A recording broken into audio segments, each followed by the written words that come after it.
Hi friends, welcome to our channel. నేను మీ దీపిక.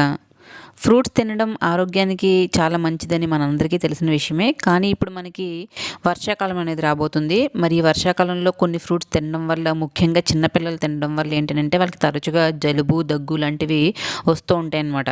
కాబట్టి వర్షాకాలంలో ఈ జలుబుని అవాయిడ్ చేయడానికి మనం సిట్రస్ ఫ్రూట్స్ అన్నీ కూడా అవాయిడ్ చేయాలి.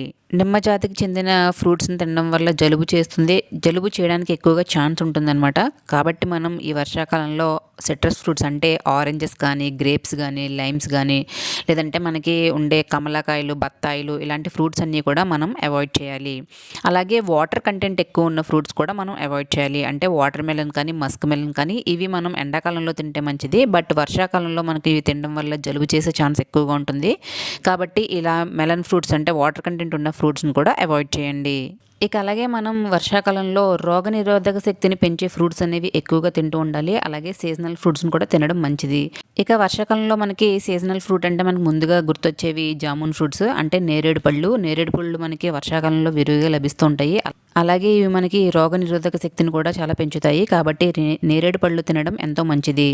అలాగే ఇంకా ఎక్కువగా మనం ఈ వర్షాకాలంలో తినగలిగే ఫ్రూట్స్ ఏంటి అంటే యాపిల్ కానీ, లేదంటే బనానా, లేదంటే చెర్రీస్లో మనకు లభించే బ్లూబెర్రీస్ కానీ అలాంటివి, అలాగే పీర్స్, ఇంకా మనకి పపాయ, అలాగే దానిమ్మ పండు అంటే పొమగ్రనేట్ ఇవన్నీ కూడా తినడం ఎంతో మంచిది.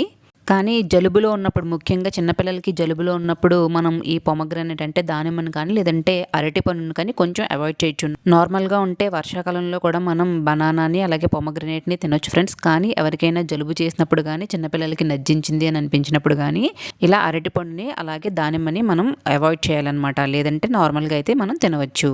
ఇది ఫ్రెండ్స్, చూసారు కదా, మనం ఈ వర్షాకాలంలో సిట్రస్ ఫ్రూట్స్ని అలాగే మెలన్ ఫ్రూట్స్ని అనేవి అవాయిడ్ చేయాలి. ఇక ఇమ్యూనిటీ బూస్టింగ్ ఫ్రూట్స్ని అలాగే సీజనల్ ఫ్రూట్స్ని వర్షాకాలంలో తినవచ్చు. మీకు ఈ వీడియో నచ్చితే తప్పకుండా లైక్ చేసి, షేర్ చేసి, కమెంట్ చేసాను ఫ్రెండ్స్. సబ్స్క్రైబ్ చేసుకోవడం మర్చిపోవద్దు. ప్లీజ్ సబ్స్క్రైబ్ చేసుకోండి. మళ్ళీ నా నెక్స్ట్ వీడియోలో మీ అందరికీ యూజ్ అయ్యే ఇంకొక మంచి వీడియోతో కలుస్తాను. అంతవరకు బాయ్. Thank you.